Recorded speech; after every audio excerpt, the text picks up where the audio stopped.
Welcome back to All This Math. This is Professor Parker, and for today's lesson, we're going to talk about Ethiopian multiplication. Ethiopian multiplication. Now, I wish I had like some type of Ethiopian like sweatshirt or hoodie or t-shirt to wear, but instead I just happen to have my Republic of New Africa t-shirt on. You know, free the land, right? Republic of New Africa, started by Amari Obadeli and some other brothers and sisters. And the work still continues to this day. So do your research on the Republic of New Africa if you've never heard of it before. Also, I just recently found out that Rosa Parks was involved with the Republic of New Africa at one point. So, you can, learn more about her and what she, her involvement with the Republic of New Africa as well. But this is Ethiopian multiplication that we're about to get into now, right? So with Ethiopian multiplication, it's kind of similar to Kemetic multiplication, right? Multiplication from ancient Kemet, something else that some of our other ancestors did, right? Not too far from Ethiopia, by the way, where you basically do some basic mathematical operations, right? Some basic mathematical operations to arrive at an answer. So it's not like the traditional, what we call long multiplication that most of us probably learned in elementary school, right? It's not like that, which is cool. It don't have to be like that. There are a lot of different ways to do multiplication. There are a lot of different ways to do division. And this is probably a different way to do multiplication that many of us have never seen before, just like I just recently became aware of this myself. All right, so check it out. This is our problem. It's our example, 24 times 15. So imagine I want to know how many hours are in 15 days. So if we know that it's 24 hours in one day, and then if 15 days go by or something is taking place for 15 days, I want to know how many hours that is, right? So if I want to know how many hours that is, what I'm going to do is I write the problem 24 times 15. Then the first thing I'm going to do is I'm going to do like a T-chart. So you do a T-chart, right? So I draw my horizontal line underneath for that, and I draw a vertical line like this, right? And then I rewrite the numbers or the factors, right? In a multiplication sentence or a multiplication equation, the numbers that are being multiplied, we call them factors. One of them is called a multiplier. The other one is called a multiplicand, right? If you want to be technical. So I'm going to just rewrite them. So I write 24 and I write 15. Now, the thing I like about this method is that it deals with basic mathematical operations. It deals with taking halves and doubling. Taking halves and doubling. You're just doing those two operations. You're taking halves and you doubling. So you take half of the numbers that are in the left column and you double the numbers that are in the right column, right? And you take halves until you get down to one. Once you get to the number one, that's when you stop. That's when you stop, and then you add up all your applicable factors that are, or your applicable doubles that are on the right column, right? And I'm gonna tell you another detail about that too. So for our first step, I'm gonna take half of 24. So half of 24 is 24 divided by 2, which is 12. Now, if your young children don't know off the top of their head that 24 divided by 2 is 12, that's cool too, because then you can kind of teach them one method of doing mental math, which is to do this. Think of 24 as 20 plus 4. Now, why do I break it down into 20 and 4? I break it down into 20 and 4 because 20 is the biggest number that is less than 24 that ends in a 0, right? So I break it down into 20 and 4 because 20 plus 4 equals 24. I want the biggest number possible. What I call this a happy number.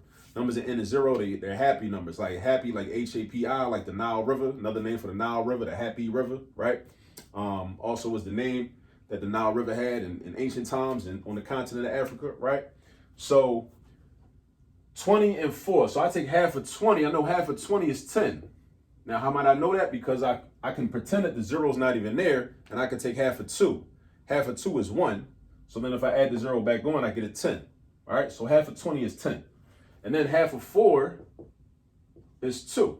So what I tell students is, like, if you had $4 and you got to split it with your brother, you got to split it with your sister, split it with your cousin, and you got to split it equally, how much do each of y'all get? So if you split $4, y'all each getting $2. If you splitting $20, y'all each getting $10. And then you just add these two quotients together, and that gives you 12. So 12 is half of 24. 12 is half of 24. So that's another way that you might want to, introduce to your children and show them, like, listen, this is how you can tell half of any number. You take the number, break it down into smaller pieces. One of the numbers or one of the pieces ends in 0.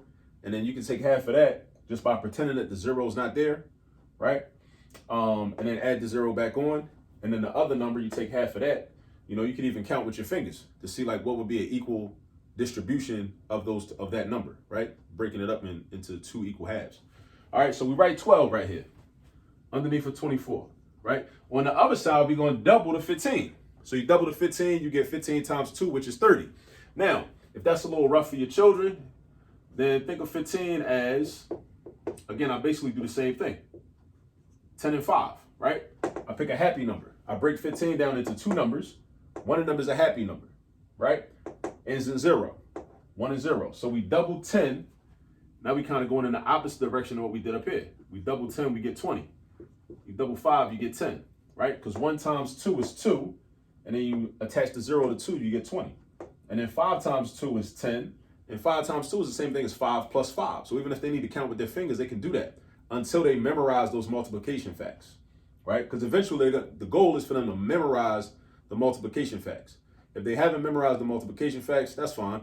For now, they can use these different methods, all right? So we double 15 and we get 30 because, of course, 20 plus 10 is equal to 30. So you write a 30 underneath of the 15. Now, another thing you want to do is when you're writing your numbers in the right-hand column, you want to line the numbers up according to place value. You want to line the numbers up according to place value. So you see this 5 is in the ones place, the 0 is in the ones place, they're lined up right on top of each other. This 1 is in the tens place, this 3 is in the tens place, they lined up right on top of each other, right? You want to do that. You'll see why in a minute, right? Now, go back to the left column. I'm going to take half of 12. Half of 12 is 6, because 6 times 2 is 12. So I write my 6, and on the left-hand side, it don't matter. You don't got to line everything up on the left-hand side, because you're not going to be adding up any of the numbers on the left-hand side. You don't got to worry about that. All right? Now, right-hand side, you double 30. I double 30, I get 60. Because if I want to double 30, I'm doing 30 times 2. So basically, I can act like the 0 is not there, and I could do 3 times 2, and that gives me 6.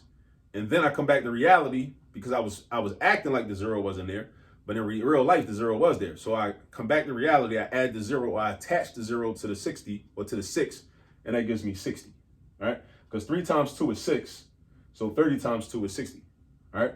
And again, these are going to be multiplication facts that your children, if you're doing this with them, that they're going to eventually learn anyway. All right, go back to the left side.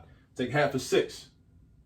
I do 3. Now, remember I said, how do I know when to stop taking half? I stop taking half when I get to 1. I stop taking half when I get to 1, right? So I stop taking half when I get to 1. So that's when so we almost at 1. We're not there yet, but we will be there pretty soon. Now, on the right-hand side, I double 60. If I want to double 60, just do 6 times 2. 6 times 2 is 12. 6 times 2 is 12, and then attach the 0 to 12, you get 120. Right? So I got 3 and I got 120. Now, this is another thing, another key detail with the Ethiopian multiplication. When we take half of 3, 3 is an odd number. When we take half of 3, we're not going to get a whole number for our quotient, right? We're going to get 1.5 because half of 3 is 1.5. Well, if you think about it like this, right, you could break 3 down into 2 and 1. I can't break it into a happy number because 3 is less than 10. So there's no number that ends in 0, right, that is less than 3. So I break it down into an even number and an odd number, right? The biggest even number is 2 and the odd number is 1. So half of 2 is 1. Half of 1 is a fraction, 1/2, or you can say 0.5, either way. So half of 3 is 1.5. But dig this though. With Ethiopian multiplication, we disregard the decimals. We just basically put them to the side. We don't concern ourselves with the decimals. Now, I have not figured out personally why that works. I have not figured out why the algorithm works or why like we are able to just get rid of the decimals and still get the right answer. I have not figured that out yet, right? Once I do, I'm gonna make another video explaining it. But at this point, I just know that it does work, all right?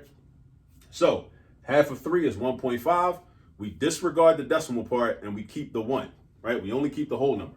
All right, so that's another rule for this method. All right, that's another rule for this method. All right, whenever you're taking halves and you end up with a decimal in this left column, whenever you get a decimal, you disregard the decimal and keep the whole number part only. So if you ever get 3.5, you just keep the 3. If you get 4.5, you keep the 4. If you keep 5.5, you keep the 5. If you get 8.5, you keep the 8, right? And so on and so forth. Now on the right-hand side, you double 120. That's like doing 12 times 2 and then attaching a 0. That's going to be 240. Right? So I stop right here. So I'm not taking halves no more, and I'm not doubling no more. Now the next step is I look at my rows. Any row that starts with an even number or has an even number on the left-hand side, I disregard it. I basically disqualify it. So this first row has a 24 and a 15. 24 is an even number, so I cross it out. Second row has a 12 right here. 12 is an even number. So you see, with this method, this also provides practice and teaching if they're not familiar already, but at least practice with identifying even numbers versus odd numbers, okay? So that's another benefit of this Ethiopian multiplication method. So I got 12 right here, so I'm gonna cross that out. I got 6 right here, that's an even number. Cross that out. 3 is an odd number, so we keep that. 1 is an odd number, so we keep that. So now, here's how we find the answer. We take these two products from being doubled. When 60 got doubled, we got 120. When 120 got doubled, we got 240, right? And whatever's left on the right-hand column, I add them up. So I do, now we get to practice vertical addition. We get to practice vertical addition. So we start in the ones place column with 0 and 0. Add them up, we get 0. Then we go to the tens place column. We got a 2 and a 4. Add them up, we got a 6.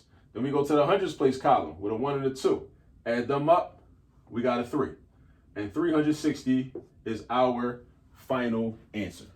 So 24 times 15 is 360. So that means that after 15 days is equivalent to 360 hours. All right.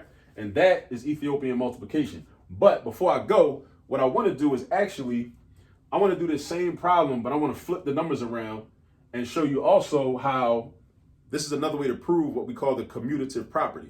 The commutative property states that even if you change the order of the factors in a multiplication equation or multiplication sentence, you will still receive or earn or yield the same product. So we should still get 360 even if we did 15 times 24. So watch this, right? I'm going to erase this part over here. I'm going to rewrite this problem as 15 times 24. I'm gonna write my T-chart like this, right? So now I'm doing 15 times 24. And the only purpose of doing this is to show you the steps of Ethiopian multiplication again, and also to verify our answer. One way to verify our answer, besides doing division, would be to just switch the order of the numbers and see if we get the same answer. So I'm gonna rewrite 15 and 24. Those are my first two factors. So 15 and 24. All right. Now I'm taking half on the left. I'm doubling on the right. Half on the left, double on the right. Again, half on the left, double on the right. So half of 15 is actually 7.5. 15 is an odd number. So if I broke 15 down into, let me see, like 14 plus 1, right? Because 14 is the biggest even number less than 15. Half of 14 is 7, because 7 times 2 is 14, or 7 plus 7 is 14. Those are additional multiplication facts that will be memorized. And then you take half of 1 is 0.5, or a half, right? But remember, in Ethiopian multiplication, right, you disregard the decimal. You disregard it, you just keep the 7. So I'm gonna put a 7 right here. On the right-hand side, I'm doubling 24. I'm doubling 24. I'm gonna break 24 down into 20 and 4. 20 is my happy number. I double 20, I get 40. I double 4, I get 8. So when I double that, I get 48. Right? So now 48, remember, in the right-hand column, line your numbers up. Line your numbers up. Make it nice and neat. All right, so we got 24, we got 48. Then we go back to the left-hand column. We take half of 7. Halves on the left, doubles on the right. Halves on the left, doubles on the right. Half of 7 is going to be 3.5. 7 is an odd number, right? So we can do the same thing we did here, except break 7 down into 6 and 1. So if you break 7 down into 6 and 1, you say, well, what number times 2 equals 6? That's 3. So that means that half of 6 is 3. So 6 turns into a 3, and the 1 again is going to be a 0.5 or a half. So that's 3.5. So half of 7 is 3.5. But you get rid of the decimal. We get rid of the decimal. We put the decimal to the side. Some of my students in the homeschool collective that I teach this in, they say we recycle. We recycle the decimal. Keep it to the side. It's better for the environment. Recycling is better than throwing things in the trash, right?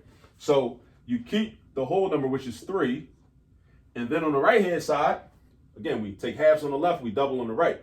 Right hand side, we got 48. So I'm going to double 48. If I double 48, then I'm going to break it down into 40. That's my happy number. And then 8 is my leftover number.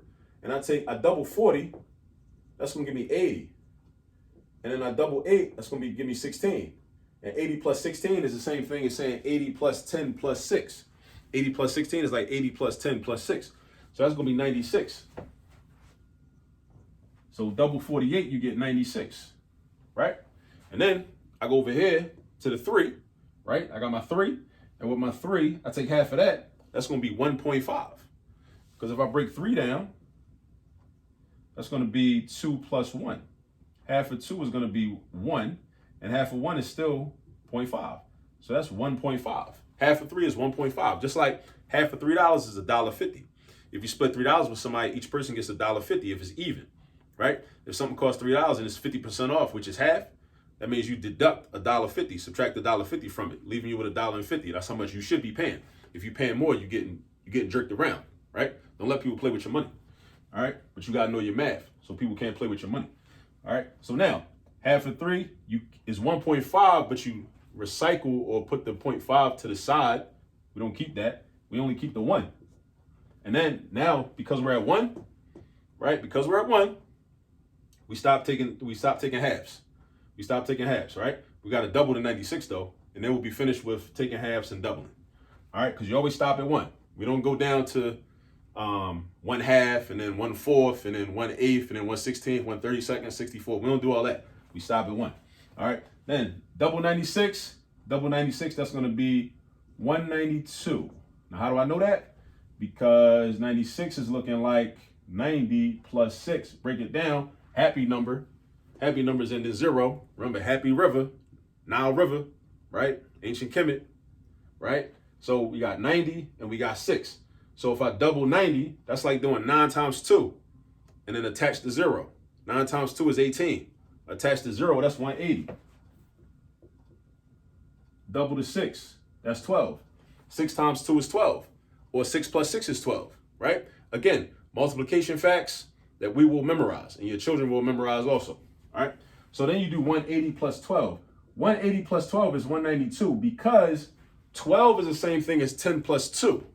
So if you need to, you can think of this as 180 plus 10, which is 190, plus 2, which is 192, all right? So now we got all our numbers because we stop at 1, right? We stop at 1, all right? Now we got all our, we took all our halves and we did all our doubles. And now we got to eliminate all the numbers that have an even number in the beginning of the row. So 15 is odd, so we're going to keep that. 7 is odd, so we keep that row. 3 is odd, so we keep that row. 1 is odd, so we keep that row. So in this particular problem, the way it's set up now, notice how it was different. When the factors were in a different order, we had 24 times 15. We got rid of the first 3 rows.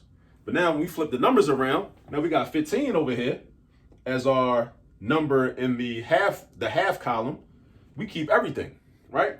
Now let's see if we end up with the same product. So we just got to add everything up. All right, so we go to the ones column. 4 plus 8 is 12. 12 plus 6 is 18. 18 plus 2 is 20. That's 20, so you write your 0, carry the 2 up here. 2 plus 2 is 4. 4 plus 4 is 8. 8 plus 9 is 17. 17 plus 9 is 26, right? 17 plus 9 is 26. That's kind of weird. I don't add 17 plus 9 that often. So 17 plus 9 is 26. So you write your 6, you carry the 2. Then you got in your hundreds column, all you got is these 2 numbers. There's 2 and this 1. 2 plus 1 is 3. So look what happened. We switched the order around and we got the same product. We did the problem twice, 24 times 15, then we flipped it around, we did 15 times 24. Either way, we get 360, all right? So now, this is Ethiopian multiplication. All right, now a lot of different ways to multiply. It's not like the long multiplication method that we learned like 20, 30 years ago when we was in elementary school, but that's cool, it's okay. Now you can add this to your repertoire. You know another way to do multiplication, and this probably is a lot simpler, all right? Nothing wrong with long multiplication. I think people should know how to do that too. And it's even more ways to do multiplication. It's lattice method, it's the grid method, it's partial products method, commutative multiplication. It's all different types of ways to do multiplication. All right. But if you like this, go make up some of your own problems, get some practice, use this video as a reference, and I'll catch up with you on the next video. Peace.